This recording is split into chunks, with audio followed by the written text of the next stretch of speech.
Good morning, lecturer. This is video presentation of Group 1 for Computational Fluid Dynamics. Our topic is numerical investigation of blood flow distribution in a hollow fiber dialyzer using CFD.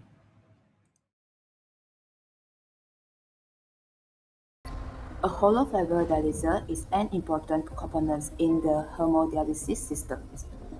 The dialyzer contains many small hollow fibers. During hemodialysis, blood flows inside these fibers while dialysate flows around the outside of the fibers. The membrane between them acts as a semi-permeable barrier, allowing small waste solids such as urea to pass from the blood sacs to the dialysate sacs. However, in a real dialyzer, the internal structure is very small and complex, so it is difficult to observe the flow pattern and urine transport directly.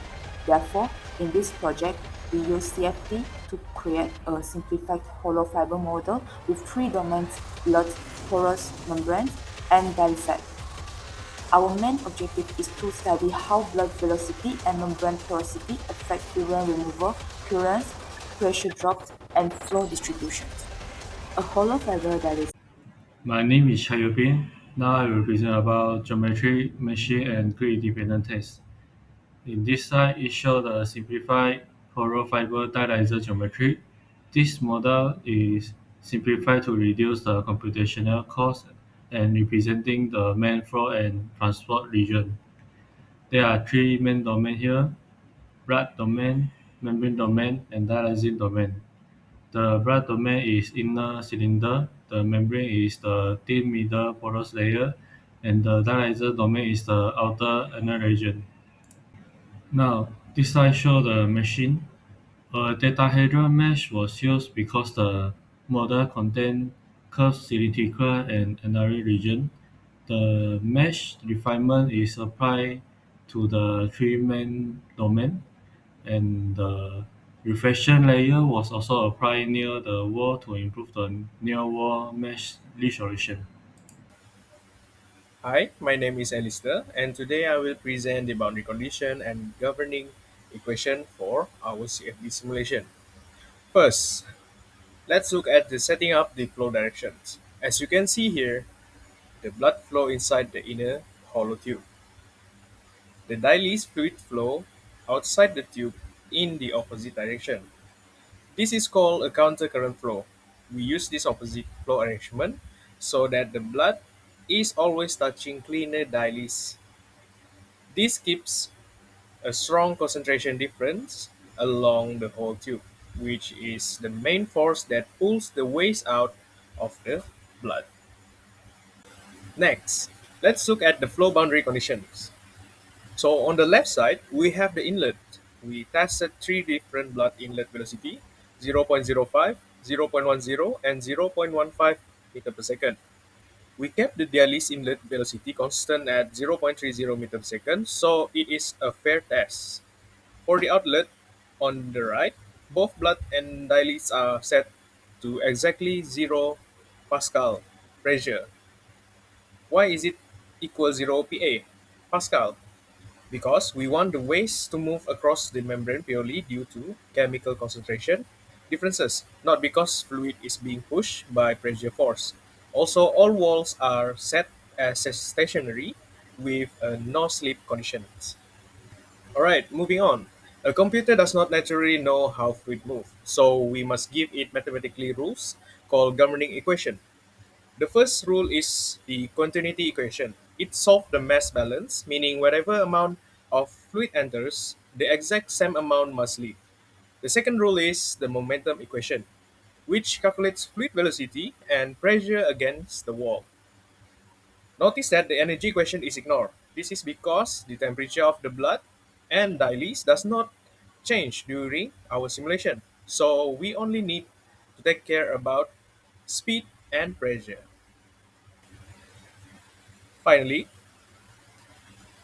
now that the fluids are moving correctly, we need to track the main waste product, which is urea. We use the species transport equation to calculate the urea mass fraction.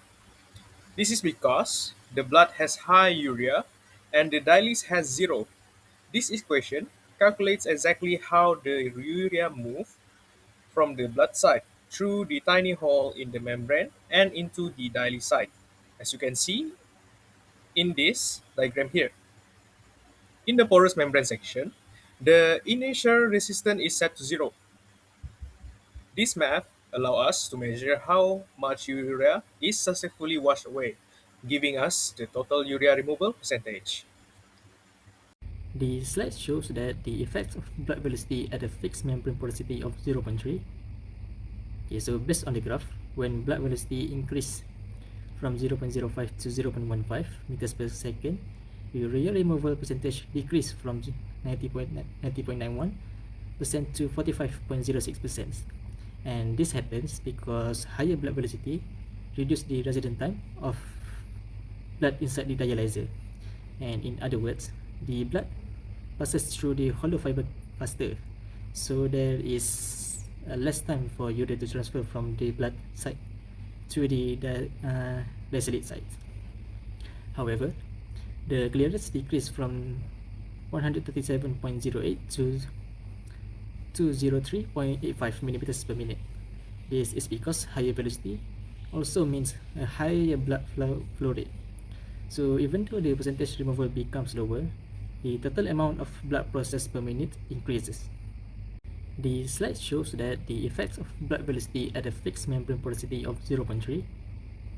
Okay, so based on the graph, when blood velocity increase from 0.05 to 0.15 meters per second, urea removal percentage decrease from 90.91% to 45.06%. And this happens because higher blood velocity reduce the residence time of blood inside the dialyzer. And in other words, the blood passes through the hollow fiber faster. So there is less time for urea to transfer from the blood side to the dialysate site.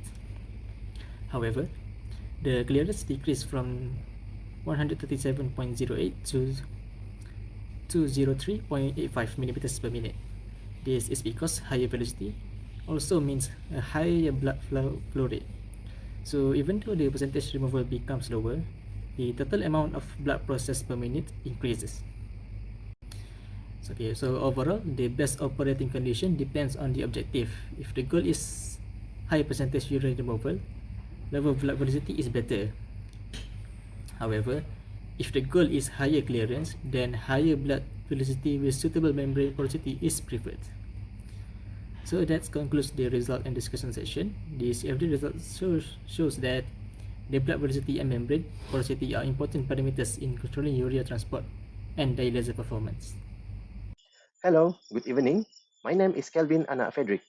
Today, I will be presenting the model validation and verification.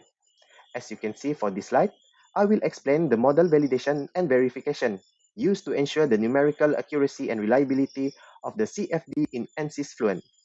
First, the grid independence test was carried out by comparing coarse, medium, and fine mesh densities. This was done to make sure that the simulation results were not strongly affected by the mesh size. Since the percentage differences for the key parameters were less than 5%, the mesh independence was successfully verified. Second one, the solver convergence was monitored throughout the simulation in ANSYS Fluent. The residual convergence was checked to ensure that the solution became stable. Stable pressure and velocity fields were achieved before the results were analyzed, which shows that the simulation reached a reliable numerical condition. The third one, it is verification method, which was mass conservation. The urea mass balance difference was evaluated across the simulation cases. The differences remain below 5%, confirming that the species transport from the blood site to the dial set was consistent and acceptable. Overall, these verification steps show that the CFD model is numerical reliable. However, this study only relies on numerical verification. Therefore, experimental validation is recommended for future work to confirm that dialyzer model predictions using real physical testing. In conclusion, the CFD model successfully analyzed blood flow and urea transport in a simplified hollow fiber dialyzer. Increasing blood velocity reduced urea removal from 90.91% to 45.06% because of shorter residence time, but it increased clearance from 137.08 to 203.85 milliliters per minute. Meanwhile, increasing membrane porosity from 0.20 to 0.40 improved urea removal from 59.65% to 63.23%. Overall, higher membrane porosity improves urea transport, while blood velocity must be balanced with clearance, removal efficiency, and pressure drop. That's all from me. Thank you.